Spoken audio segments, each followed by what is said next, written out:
Good morning बच्चों। तो आज हम फिर इस सीरीज के चौथे पार्ट में आ गए। चौथे पार्ट में हम क्या पढ़ने वाले थे? कल तक हमने पढ़ा था कि प्रेजेंट इंडेफिनिट टेंस में कितने तरह के सेंटेंसेस होते हैं। तो पहला अफर्मेटिव हमने पढ़ लिया, दूसरा नेगेटिव पढ़ लिया, और आज तीसरे नंबर पे इंट्रोगेटिव पढ़ना है। और फिर अगर समय मिले तो ठीक, नहीं तो कल हम जो है इंट्रोगेटिव नेगेटिव के बारे में पढ़ेंगे। ठीक है, ओके बच्चों। तो इंट्रोगेटिव सेंटेंसेस जो है प्रेजेंट इंडेफिनिट टेंस में, ये पार्ट 3 है इसका, इस पोर्शन का।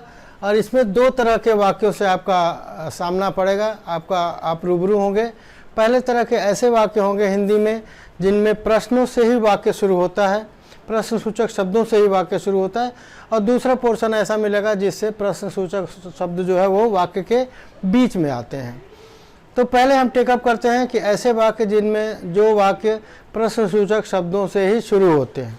ठीक है, जैसे मैं कहूँ तो क्या आप पढ़ाई करते हैं, तो क्या प्रश्नसूचक शब्द है। क्या आप खाना खाते हैं, तो ये भी क्या और ये भी क्या, ये तीनों प्रश्नसूचक शब्द से ये वाक्य की शुरुआत हो रही है। तो पहला जो कैटेगरी है उसमें यह है कि अगर वाक्य के प्रारंभ में ही ये प्रश्नसूचक शब्द आते हैं तो हम वाक्य को शुरू करने के लिए जो डू और डज का यूज करते थे उसको वाक्य के पहले लाएंगे। तो हम कैसे शुरू करें? डू और डज, उसके बाद सब्जेक्ट आएगा, उसके बाद वर्ब का first form and then object, and at the end we will put a question mark. Clear? तो देखते हैं कि करके क्या आप पढ़ाई करते हैं। तो इसमें चूंकि ये यू जो है अंग्रेजी का प्लूरल है तो इसलिए यहाँ डू ही लगाएंगे। तो डू यू स्टडी, डू और डज में से डू हो गया, सब्जेक्ट के लिए यू हो गया, वर्ब में स्टडी हो गया, ऑब्जेक्ट इसमें है नहीं कोई तो इसलिए डू यू स्टडी। अगला वाक्य है क्या आप खाना खाते हैं। तो अब इसके लिए अगर हम शुरू करें तो क्या के लिए यहाँ भी यू ही है तो आपको डू ही यूज करना पड़ेगा, डू यू। और खाना खाने का आपको पिछले वाले सेशन में भी बताया था मैं कि खाना खाने को स्टैंडर्ड इंग्लिश में टेकिंग फूड कहते हैं, नॉट ईटिंग फूड। ठीक है, तो ईटिंग मत करिएगा, अच्छा नहीं लगता है। You will use take food या टेकिंग फूड जो भी है। तो यहाँ पे चूंकि प्रेजेंट फर्स्ट फॉर्म वर्ब का यूज करना है तो टेक और फूड तो खाने का होता ही है। ठीक है बच्चों, और इसके बाद हम क्वेश्चन मार्क लगाना नहीं भूलेंगे, ये ध्यान रखिएगा। अक्सर बच्चे क्वेश्चन मार्क लगाना भूल जाते हैं और उनका एक आध नंबर जरूर कट जाता है। ओके, अगला वाक्य देखते हैं। क्या वह पत्र लिखता है। अब क्या वह जो शब्द है ये थर्ड पर्सन का है और इसके लिए अगर लिखता है इसका मतलब लड़का है, लिखती है होता तो लड़की होती। तो लिखता है के लिए ही, लिखती है के लिए शी यूज करेंगे। तो डज चूंकि ये फर्स्ट सिंगुलर फॉर्म है तो इसलिए डू की जगह ईएस लगा के इसको सिंगुलर बना लेंगे। Does he write a letter. ठीक है, ध्यान रखिएगा यहाँ पे राइट्स मत कर दीजिएगा क्योंकि ईएस यहाँ वाला इधर ऑलरेडी हम ऐड कर चुके हैं। तो does he write a letter ऐसे बोलेंगे। आपका बोलने का तरीका भी थोड़ा सा चेंज हो जाएगा। जैसे यहाँ है डू यू स्टडी, अब ये नहीं बोलते कि यू डू स्टडी, नहीं, डू यू स्टडी। मतलब ऐसे थोड़ा सा लगे कि आपके वाक्य से ही लगे कि आप क्वेश्चन पूछ रहे हैं। Similarly do you take food, does he write a letter और does she write a letter, तो ऐसे हो जाएगा। ठीक है, अब दूसरा पार्ट आता है जिसमें प्रश्नसूचक शब्द वाक्य के बीच में आते हैं, जिसमें प्रश्नसूचक शब्द वाक्य के बीच में आते हैं। तो उस कंडीशन में क्या करेंगे? तो जो भी प्रश्नसूचक शब्द है, जैसे यहाँ पे क्या है, क्यों है, यहाँ पे कहाँ है, यहाँ भी क्यों है, क्या है, कुछ भी हो सकता है, तो उसकी अंग्रेजी से वाक्य शुरू करेंगे। ठीक है, लिख लेते हैं।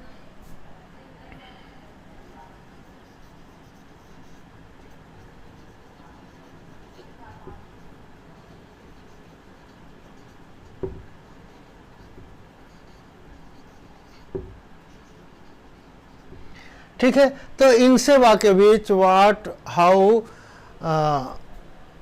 इत्यादि वाक्यों से, शब्दों से वाक्य शुरू करेंगे जैसे भी जहां जरूरत होगी। अब यहाँ पे क्यों है तो क्यों के लिए वाई। ठीक है, तो क्यों के लिए हम क्या यूज करेंगे बच्चों? वाई। तो आप रोज मंदिर क्यों जाते हैं? तो अब इसमें क्या होगा, इसकी अंग्रेजी हमने यूज कर लिया वाई, ठीक है, क्योंकि अंग्रेजी वाई हो गया। और उसके बाद क्या करेंगे, उसके बाद बाकी सब सिस्टम सेम रहेगा, ठीक है, बाकी सिस्टम सेम रहेगा, मतलब वाई एक एडिशनल ऐड हो जाएगा। उसके बाद do you go temple daily, why do you go temple daily, क्योंकि बाकी नियम सारे यही रहेंगे। इसमें बस इस शब्द की अंग्रेजी को इसके पहले ले आएंगे और उससे वाक्य की शुरुआत करेंगे। Is it clear? तो इसकी शब्द की इस क्यों की अंग्रेजी क्या है, वाई है।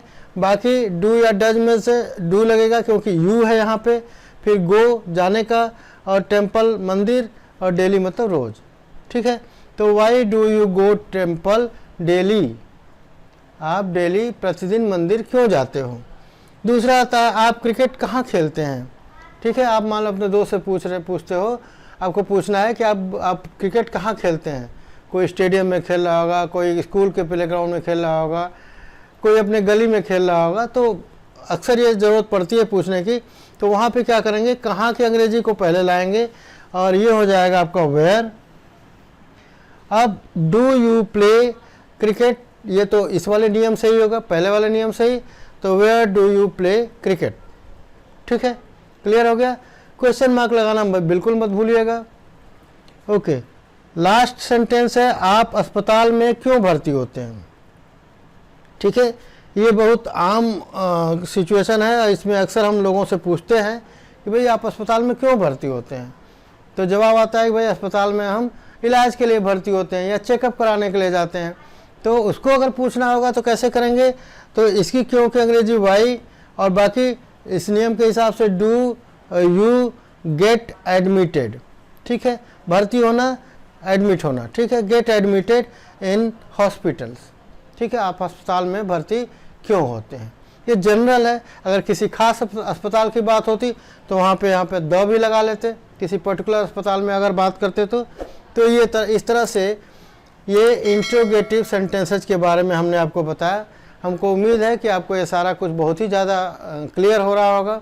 अगर कोई डाउट है तो कमेंट ज़रूर लिखिए, लेकिन चूंकि अब तक कोई कमेंट आया नहीं है तो इसलिए मेरे को लगता है कि आप बहुत अच्छी तरह से समझ रहे हैं और अच्छी तरह से आपने क्लब भी बनाया हुआ होगा जिसमें कम से कम 2-3 लोग होंगे। इसका नोट्स भी आप लिख रहे होंगे, आप इसको स्क्रीनशॉट लेकर के और इसका नोट्स बना सकते हैं। It will be helping you in whole your life. Okay, अगला पार्ट आता है, इसी का सब पार्ट है कह सकते हैं, इसलिए अलग से नहीं लिख रहे हैं। इसमें ही थोड़ा सा मैं सुधार करके बता देता हूँ कि यहाँ पे अगर इंट्रोगेटिव की जगह इंट्रोगेटिव नेगेटिव होता तो क्या करते, ठीक है। ये सेंटेंस को यहाँ से मिटा देता हूँ, मैं यहाँ लिख देता हूँ इंट्रोगेटिव नेगेटिव सेंटेंसेस, ठीक है। तो मुझे ध्यान रखना है बच्चों कि नेगेटिव जहाँ भी बात आती है वहाँ पे हमें क्या यूज करना होता है, नॉट यूज करना होता है, ठीक है, या नेवर यूज करना होता है। तो वो चीज़ हम इन्हीं सेंटेंस को लेकर के उसको नेगेटिव बना करके हम लिखते जाते हैं, ठीक है। जब प्रश्न शब्द के वाक्य के प्रारंभ में होगा तो हमको पता है डू और डज से यूज प्रयोग करते हैं और इसके बाद नॉट लगाते हैं। लेकिन नॉट कहाँ लगाते हैं, सब्जेक्ट के बाद लगाते हैं, ठीक है। सब्जेक्ट के बाद यहाँ पे हम लगाएंगे नॉट, उसके बाद वर्ब का फर्स्ट फॉर्म हो जाएगा, ठीक है। अब कैसे करेंगे इसको, क्या आप पढ़ाई यहाँ लिख देते हैं नहीं करते हैं, ठीक है। क्या आप पढ़ाई नहीं करते हैं, ऐसा अगर प्रश्न करना होता है तो क्या करेंगे, डू यू और यू के बाद क्या लिखना है, नॉट लिखना है। तो इसको मिटा देते हैं, डू यू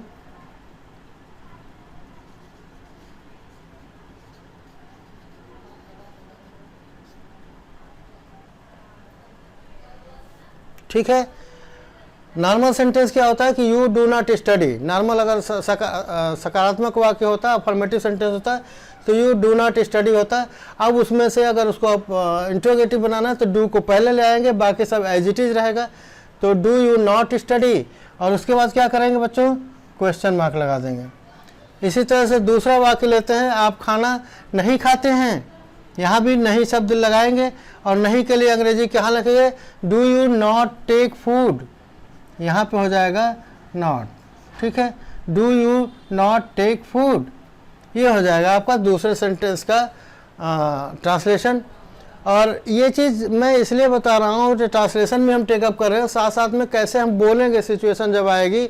मान लीजिए आपका दोस्त है, वो मान लीजिए बीमार है, वो खाना नहीं खा पाता है, तो आप यही पूछेंगे कि क्या आप खाना नहीं खाते हैं, तो उसके लिए क्या बोलेंगे, do you not take food, ऐसे ही तो बोलेंगे। तो ये नियम अगर जानते रहेंगे तो आराम से अपने विचारों को अंग्रेजी में प्रस्तुत कर पाएंगे। तीसरा वाक्य लेते हैं, क्या वह पत्र लिखता है का, अगर निगेटिव करना हो तो क्या होगा, क्या वह पत्र नहीं लिखता है, क्या वह पत्र नहीं लिखता है। तो इसके लिए अंग्रेजी में क्या करेंगे, अब वह है तो ही हो जाएगा, डज हो जाएगा, और does he not write a letter, does he not write a letter, क्या वह पत्र नहीं लिखता है। तो ये चीज़ समझ में आ गई आपको कि इसमें कुछ नहीं करना है, सारी चीज़ें वैसे ही रहेंगी, बस सब्जेक्ट के बाद आपको नॉट ऐड कर देना है। क्लियर। वही चीज़ यहाँ होगा जब प्रश्नसूचक शब्द वाक्य के बीच में आएंगे, तब वाई डू यू तक तो ठीक ही है, और गो की जगह why do you not go to temple daily, why do you not,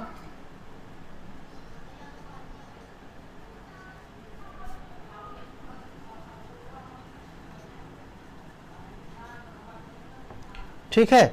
आप रोज मंदिर क्यों नहीं जाते हैं, why do you not go temple daily, clear, why do you not go temple daily, ठीक है। दूसरा देखते हैं, आप क्रिकेट कहाँ खेलते हैं, तो आप इसके यहाँ पे तो नकारात्मक वाक्य बनाना मुश्किल है, तो इसको रहने देते हैं। दूसरे में देखते हैं, आप अस्पताल में क्यों भर्ती होते हैं, तो इसमें अगर मान लीजिए कोई आपका दोस्त है जो अस्पताल में भर्ती नहीं हो रहा है और बीमार भी है, आप उसको कहना चाहते हैं कि आप अस्पताल में भर्ती क्यों नहीं होते हैं, तो उसके लिए यहाँ पे क्यों के बाद नहीं यूज कर लेंगे, ठीक है। और यहाँ पे Y do you not gate admitted in hospital, why do not gate admitted in hospital. तो इस तरह से इंट्रोगेटिव सेंटेंस होगा, तो इंट्रोगेटिव नेगेटिव आराम से बना लेंगे उसको नॉट का यूज करके। और ये ध्यान रखना है कि वो नॉट का यूज जो है हमेशा आपको सब्जेक्ट के बाद और वर्ब के फर्स्ट फॉर्म के पहले करना है, सब्जेक्ट के बाद करना है और वर्ब के फर्स्ट फॉर्म के पहले, बीच में करना है इन दोनों के। तो इस तरह से आज आपका प्रेजेंट इंडेफिनिट टेंस का इंट्रोगेटिव और इंट्रोगेटिव नेगेटिव दोनों तरह के सेंटेंसेज के बारे में हमने आपको चर्चा किया। और अगली बार जब हम मिलेंगे, अगले वीडियो में जब मिलेंगे, तो इस प्रेजेंट इंडेफिनिट टेंस के ऊपर आधारित कुछ एक्सरसाइज देंगे हम, जिसको आपको मैं यहीं करते जाऊंगा, एक एक सेंटेंस और टेकअप करते जाएंगे और उसको सॉल्व भी करते जाएंगे, क्योंकि चूँकि 1-to-1 क्लास है नहीं, तो उसको हम डिक्टेट नहीं कर पाएंगे आपको, ताकि आप वहाँ पे घर से करके लाएं। लेकिन यहाँ पे हम लिख देंगे, यहाँ से आप उसका अंग्रेजी हम बताते जाएंगे, लेकिन उसको आप कॉपी में लिखिए और कोशिश करें कि आपका जो भी ग्रामर की बुक हो उसमें से आप उस तरह के रिलेटिव सेंटेंसेस ढूंढ करके और उसकी प्रैक्टिस करिए।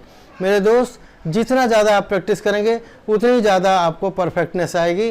जैसा कि आपने सुना है कि practice makes a man perfect. Okay, तो आज के लिए इतना ही।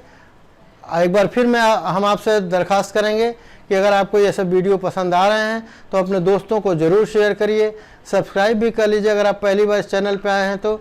और अगर आपको अच्छा लगता है तो लाइक करिए, अगर अच्छा नहीं लगता है तो डिसलाइक करिए, लेकिन कमेंट ज़रूर दीजिए। कमेंट आप लोग नहीं लिख रहे हैं तो हमको लग ही रहा है कि आप पढ़ रहे हैं कि नहीं पढ़ रहे हैं, कोई रिस्पॉन्स आ रहा है कि नहीं आ रहा है। तो प्लीज़ लुक इनटू मैटर, आप इसका ध्यान रखिए और please do respond. Thank you, bye bye, have a nice day.